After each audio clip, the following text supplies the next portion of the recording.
My wife and I have saved over $10,000 in just 3 months by implementing some simple family budget hacks. And today, I'm going to share my top 5 with you. So let's dive in. Problem focused. If you're a parent lying awake at night worried about money, you're not alone.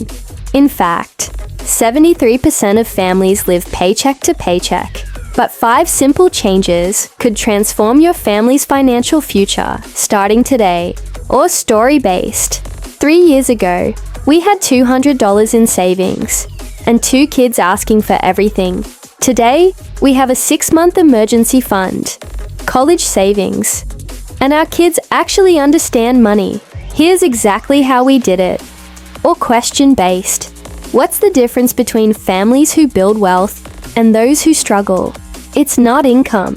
It's these 5 habits that anyone can start today, even if you're broke. So the reality is, most people do not save as much as they should because they have no clue how to make their money work for them. And when it comes to saving money, there are 2 things that really matter. Number 1 is understanding the psychology behind why you currently aren't able to save. And then number 2 is understanding the best strategies to make saving easy. So in this video, I'm going to do something different than what you might expect. I'm not going to tell you to cut back on lattes or make coffee at home because you already know that. Instead, I'm going to teach you 5 uncommon ways to help you get from here to here. The first way we blew past our savings goals was by implementing what Thomas Stanley calls the millionaire next door principle. See, the average American thinks millionaires are like the Kardashians or Beyoncé. And yes, they do spend like it too. But contrary to popular belief, the majority of millionaires are actually frugal people who save money every single day. In fact, 85% of millionaires built their fortunes through a combination of living below their means and investing the difference. So we applied this principle in our own lives. Instead of waiting until we were rich to enjoy our life, we decided to learn how to enjoy life while saving money. Now we ask ourselves, how can we have fun without spending a fortune? For example, instead of going out to eat, we pack a lunch and go to the park. Or instead of buying new things, we borrow or rent them like our son's birthday party. We rented a moonwalk for $400 less than if we would have bought one. And when we decided to move across town, we enlisted the help of our friends and saved $3,000 in moving costs. The moral of the story is to shift your mindset. If you want to be a saver, you have to think and act like one. The second hack is called reverse budgeting. Let me explain.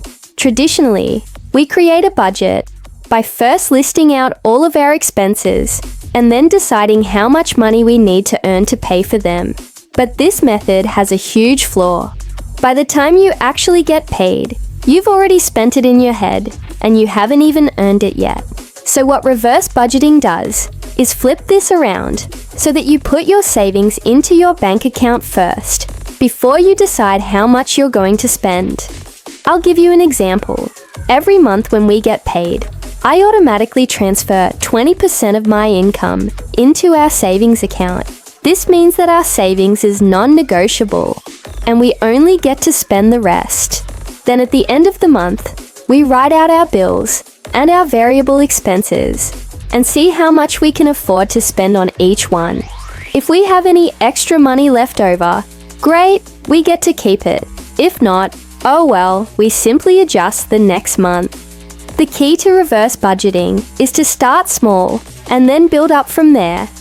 If you try to save too much too quickly, you'll just burn out and quit. But if you start with just 5 or 10, and then increase it by 1 or 2 each month, it becomes a habit that's much easier to sustain.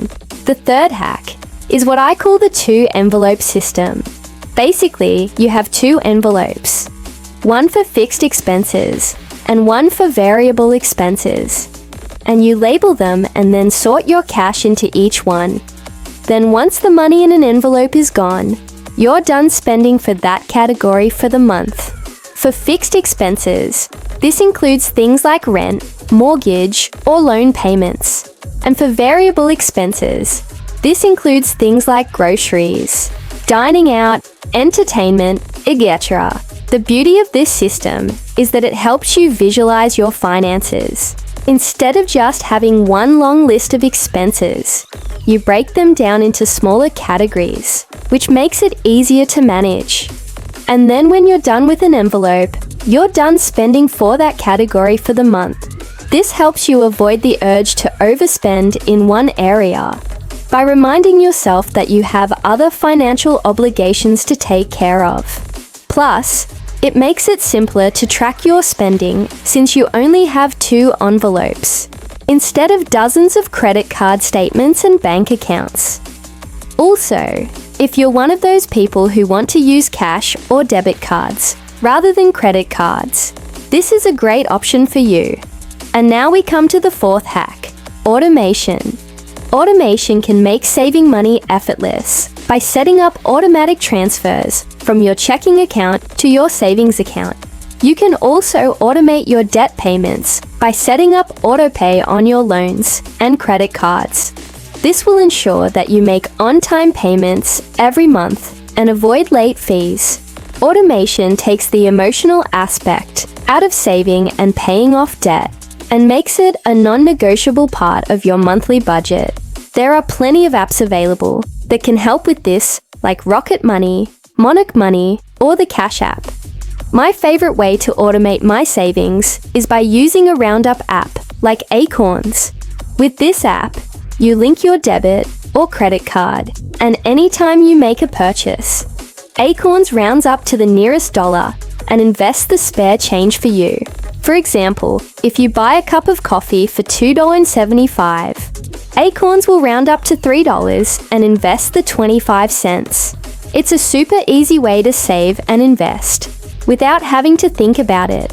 Plus, Acorns also offers other features, like a weekly spend and a balance feature that can help you track your spending and savings goals. The 5th hack is something called the 30-day rule. So basically how it works is whenever you want to buy something, you wait 30 days before actually making the purchase. During those 30 days, you can think about whether you really want or need the item and do research to find the best price. Most people don't realize how many purchases they can actually do without. And by giving yourself a 30-day cooling off period, you can avoid impulse buys and save a ton of money. Plus, if you really do need the item after the 30 days, you'll be more likely to appreciate it more and use it wisely. Now listen, there are hundreds of ways to save money, but you won't be successful implementing them unless you understand the reason why you aren't currently saving. Most people lack discipline because they don't understand the true cost of their bad habits.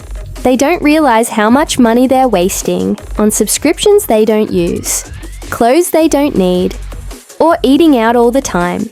To fix this, you need to track your spending for just 30 days. When you actually see where your money is going, you'll be shocked and motivated to make a change. After all, you can't improve what you don't measure. So if you want to take your finances to the next level, check out this video here.